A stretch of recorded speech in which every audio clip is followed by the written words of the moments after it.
Bonjour les enfants, c'est papa. Bienvenue dans cet autre volet de la clinique essentiellement consacrée aux Africains d'Europe, aux Afro-votants, c'est comme ça que je les appelle, c'est-à-dire ces Africains qui ont les papiers, ces Africains qui ont une existence légale en Europe et particulièrement ceux de France. Je sais, c'est super intéressant, c'est magnifique de vous être toujours structuré en organisation de défense des Noirs, de défense des Africains. Vous avez créé sur le fil des temps des ligues, la Ligue de défense des Afro-descendants, la Ligue de défense des Africains, la Ligue de défense de ceci et tout. C'est bien. C'était très bien, parce que quand dans un contexte, on se structure en fonction de l'adversité. Mais quand le contexte évolue, vous devez évoluer.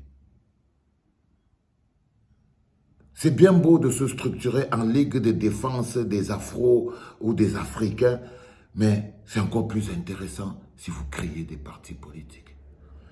Sortez des associations de défense des couleurs et entrez en politique. Créez des partis politiques. Impliquez-vous en politique. Parce que toutes ces décisions qui, à un moment donné, gèrent le quotidien, permettent à quelqu'un de vous faire un acte raciste ou alors vous de vous sentir inférieur, ont leur fondement dans la politique.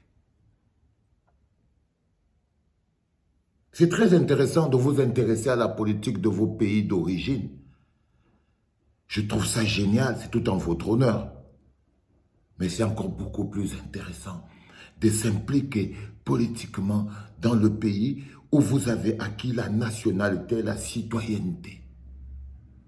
Parce que cette influence politique est celle-là qui gère tout ce qui se passe dans le monde, notamment dans vos pays d'origine.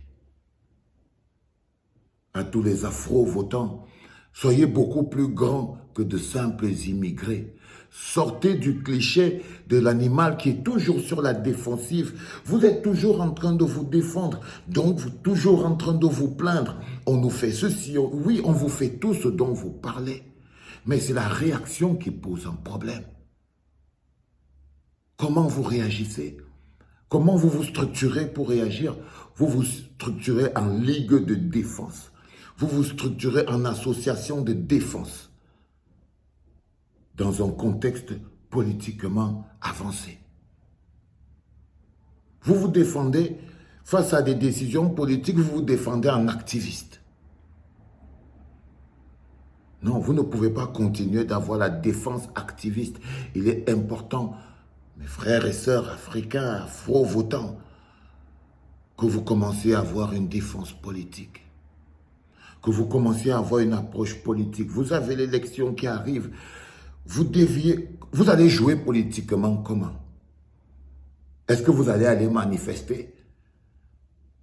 Quand il faudra aller voter, est-ce que vous allez aller manifester? Ou bien vous allez aller voter? Quelle est la puissance de votre vote? Vous voterez sur la base de quoi?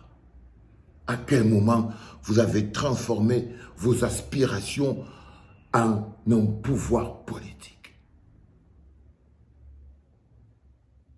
Cette séquence de la clinique est destinée aux Camerounais, aux Congolais, aux Tchadiens, aux Centrafricains, aux Ivoiriens, aux Guinéens, aux Maliens, aux Égyptiens, aux Marocains, aux Tunisiens, à tous les Afro-votants. C'est très facile de devenir une star de cinéma, un chanteur de rap, un joueur de foot. Oui, mais vous pouvez être plus que ça. Tout le monde ne peut pas être joueur de foot. Vous n'allez pas tous devenir des joueurs de foot, des rappeurs, des stars de cinéma, des choses comme ça. Non. Vous pouvez servir à plus que ça. Sortez des associations, des ligues et des choses comme celle-là et créez des partis politiques. Impliquez-vous en politique. Rendez votre expression politique puissante et vous serez respecté. Et vous serez respecté. C'était papa.